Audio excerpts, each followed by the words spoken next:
भारत और न्यूजीलैंड के बीच 3 मैचों की टेस्ट सीरीज का पहला टेस्ट बेंगलुरु में खेला जा रहा है।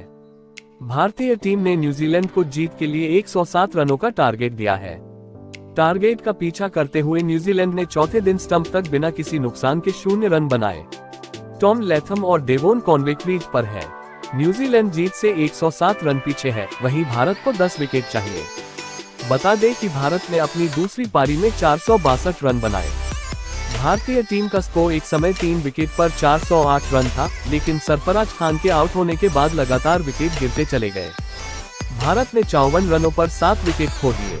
भारत के पहली पारी के 46 रनों के जवाब में न्यूजीलैंड ने 402 रन बनाए।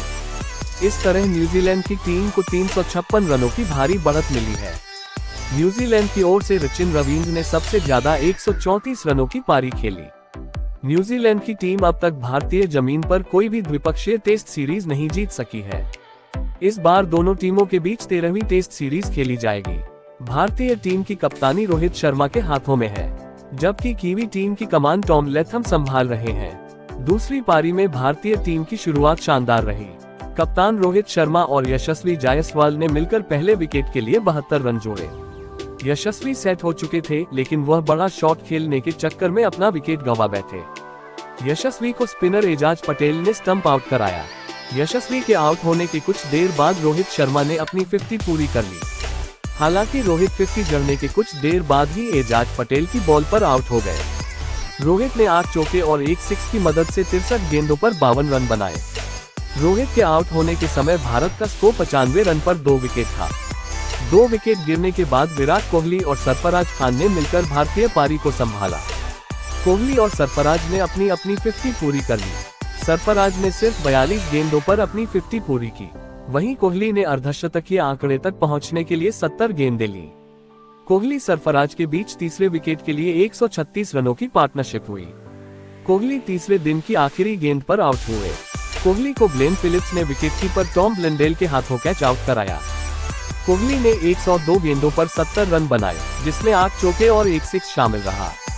फिर खेल के चौथे दिन ऋषभ पंत और सरफराज खान का जलवा देखने को मिला। दोनों ने मिलकर चौथे विकेट के लिए 211 गेंदों पर 177 रनों की पार्टनरशिप की। सरफराज खान ने अपने टेस्ट करियर का पहला शतक जड़ा। टिम साउदी ने सरफराज खान को आउट करके इस पार्टनरशिप को तोड़ा। सरफराज ने 195 गेंदों पर 150 रन बनाए, जिसमें 18 चौके और 3 छक्के शामिल रहे। ऋषभ पंत शतक जड़ने से सिर्फ 1 रन पीछे रह गए। ऋषभ 99 रन बनाकर विलियम ओरोके की गेंद पर बोल्ड हुए। ऋषभ ने 105 गेंदों की पारी में 9 चौके और 5 छक्के लगाए। ऋषभ के बाद भारत को केएल राहुल के रूप में छठा लगा। राहुल 12 रन बनाकर विलियम ओरोके की गेंद पर विकेटकीपर ब्लेंडेल को कैच दे बैठे। रवींद्र जडेजा और अश्विन से अच्छे प्रदर्शन की उम्मीद थी, मगर दोनों ने निराश किया। जडेजा को विलियम ओरोके ने आउट किया, वहीं अश्विन मैच हेनरी का शिकार बने। अश्विन के आउट होने के समय भारत का स्कोर 458 रन पर 8 विकेट था। अश्विन के बाद बुमराह और सिराज भी सस्ते में आउट हो गए। सिराज और बुमराह दोनों ही खाता भी नहीं खोल सके और मैच हेनरी का शिकार बने। देखा जाए तो दूसरी पारी में भारतीय टीम का स्कोर एक समय 3 विकेट पर 408 रन था और वो अच्छी स्थिति में दिख रही थी, लेकिन सरफराज खान के आउट होने के बाद लगातार विकेट गिरते चले गए। यानी भारत ने 54 रनों पर 7 विकेट खो दिए। न्यूजीलैंड के गेंदबाजों ने नई गेंद का भी बखूबी फायदा उठाया, जो उन्होंने 80वें ओवर की समाप्ति पर ली थी। पहली पारी में न्यूजीलैंड की ओर से सचिन रविंद्र, डेवोन कॉनवे और टिम साउदी बल्ले से चमके।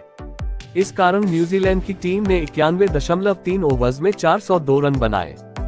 भारत की ओर कुलदीप यादव और रवींद्र जडेजा सबसे सफल गेंदबाज रहे, जिन्हें 3-3 विकेट मिले। वहीं मोहम्मद सिराज को 2 सफलताएं मिली। न्यूजीलैंड की पहली पारी में शुरुआत शानदार रही। कप्तान टॉम लैथम और डेवोन कॉनवे ने पहले विकेट के लिए 67 रन जोड़े। कुलदीप यादव ने लैथम को LBW आउट करके इस पार्टनरशिप को तोड़ा। लैथम ने 13 रनों का योगदान दिया। इसके बाद कॉनवे और विलियम ने मिलकर दूसरे विकेट के लिए 75 रन जोड़े। इस अर्धशतकीय पार्टनरशिप का अंत रवींद्र जडेजा ने किया, जिन्होंने यंग को कुलदीप यादव के हाथों आउट कराया। कुछ देर बाद ही डेवोन कॉनवे के रूप में भारतीय टीम को तीसरी सफलता मिल गई। कॉनवे को ऑफ स्पिनर रविचंद्रन अश्विन ने एक बेहतरीन गेंद पर बोल्ड किया। कॉनवे ने 105 गेंदों का सामना करते हुए 91 रन बनाए, जिसमें 11 चौके और 3 छक्के शामिल रहे। कॉनवे के आउट होने के समय न्यूजीलैंड का स्कोर 3 विकेट पर 154 रन था। इसके बाद डैरिल मिचेल और रचिन रविंद्र ने खेल के दूसरे दिन कीवी टीम को कोई और नुकसान नहीं होने दिया। जब तीसरे दिन का खेल शुरू हुआ तो न्यूजीलैंड को चौथा झटका मोहम्मद सिराज ने दिया। उन्होंने डैरिल मिचेल को यशस्वी जायसवाल के हाथों कैच आउट करवाया। इसके कुछ देर बाद ही 5वें विकेट के रूप में विकेटकीपर टॉम ब्लेंडेल 5 रन बनाकर 204 के स्कोर पर आउट हुए। फिर जडेजा की फिरकी एक बार चली और उन्होंने ग्लेन फिलिप्स को अपनी फिरकी में फंसाकर क्लीन बोल्ड कर दिया। जडेजा ने इसके बाद मैट हेनरी को अपनी आर्म बॉल में फंसाकर क्लीन बोल्ड कर दिया। इसके बाद टिम साउदी और रचिन रविंद्र ने 8वें विकेट के लिए 137 करके भारतीय टीम की मुसीबत बढ़ा दी। रविंद्र ने 124 गेंदों पर अपना शतक पूरा कर लिया, जिसमें 11 चौके और 2 छक्के शामिल रहे। रविंद्र के टेस्ट करियर का ये दूसरा शतक रहा। बेंगलुरु टेस्ट में भारतीय टीम ने बेहद शर्मनाक खेल दिखाया और पूरी टीम महज 46 रनों पर 31.2 ओवर्स में ऑल आउट हो गई। ये भारत का अपना तीसरा सबसे न्यूनतम स्कोर है।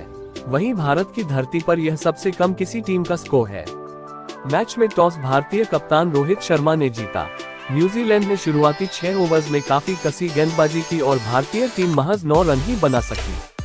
शुरुआती दबाव का असर रोहित पर दिखा और वह टिम साउदी की अंदर आती गेंद पर महज 2 रन पर क्लीन बोल्ड हो गए। इसके बाद विराट कोहली 0 रन और सरफराज खान भी 0 रन पर आउट हो गए। एक समय भारत का स्कोर 9 रन पर 0 विकेट था, वहीं 10 रन आते आते 3 विकेट गिर गए। इसके बाद ऋषभ पंत और यशस्वी जायसवाल ने कुछ देर तक पारी संभाली, लेकिन जायसवाल विलियम ओरोके की गेंद पर एजाज पटेल को कैच थमा बैठे। भारतीय टीम को इस तरह 31 रन पर चौथा झटका लगा। इसके कुछ देर बाद ही केएल राहुल भी 5वें विकेट के रूप में 33 रन पर आउट हो गए। टीम इंडिया के स्कोर में महज 1 रन और जुड़ा था और गैरजिम में दाराना शॉट खेलकर रविंद्र जडेजा भी डक पर आउट हो गए। लंच के बाद आए रविचंद्रन अश्विन पहली ही गेंद पर मैट हेनरी की गेंद पर ग्लेन फिलिप्स को कैच दे बैठे। भारतीय पारी के दौरान के केवल ऋषभ पंत थोड़ी लय में लग रहे थे, लेकिन वह भी 20 रन बनाकर मैट हेनरी की गेंद पर कप्तान टॉम लैथम का कैच थमा बैठे। वह आउट होने वाले 8वें खिलाड़ी रहे। जसप्रीत बुमराह आउट होने वाले 9वें खिलाड़ी रहे।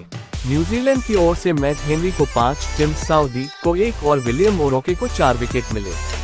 16 अक्टूबर को मैच का पहला दिन था, लेकिन बेंगलुरु के एम चिन्नास्वामी स्टेडियम में मैच का पहला दिन बारिश के कारण धुल गया। बारिश का कहर इस कदर था कि टॉस भी नहीं हो सका। मैदान पर पूरे दिन बारिश की वजह से कवर्स मौजूद थे। कई बार ऐसा अपडेट भी आया कि मैच शुरू हो सकता है, लेकिन करीब 2:30 बजे मैच के प्रसारण के दौरान पूर्व क्रिकेटर और कमेंटेटर सबा करीम ने घोषणा की 16 अक्टूबर का खेल रद्द हो गया है। जब भी न्यूजीलैंड की टीम भारत दौरे पर आए और उसने यहाँ टेस्ट सीरीज खेली है, तब उसे रोना ही पड़ा है। फैंस को यहाँ सीधे सरल शब्दों में बता दे कि न्यूजीलैंड की टीम अब तक भारतीय जमीन पर कोई भी द्विपक्षीय टेस्ट सीरीज नहीं जीत सकी है। कीवी टीम ने पहली बार 1955 में भारत का दौरा किया था, तब उसे 5 मैचों की टेस्ट सीरीज में 2-0 से हार झेलनी पड़ी थी। इस सीरीज के 3 मुकाबले ड्रॉ रहे थे। इसके बाद न्यूजीलैंड टीम 1965 में भारत आई और इस बार भी उसे एक भी टेस्ट जीतने का मौका नहीं मिला। तब भारत ने 4 टेस्ट की सीरीज में 1-0 से हराया था। 3 टेस्ट ड्रॉ रहे थे। फिर 4 साल बाद यानी 1969 में एक बार कीवी टीम ने भारत का दौरा किया और इस बार भारतीय जमीन पर उसने पहला टेस्ट जीता। इस बार न्यूजीलैंड 3 मैचों की टेस्ट सीरीज 1-1 से बराबर करने में सफल रही थी। एक मैच इस बार भी ड्रॉ रहा था। भारत और न्यूजीलैंड के बीच आखिरी टेस्ट सीरीज नवंबर 2021 में हुई थी।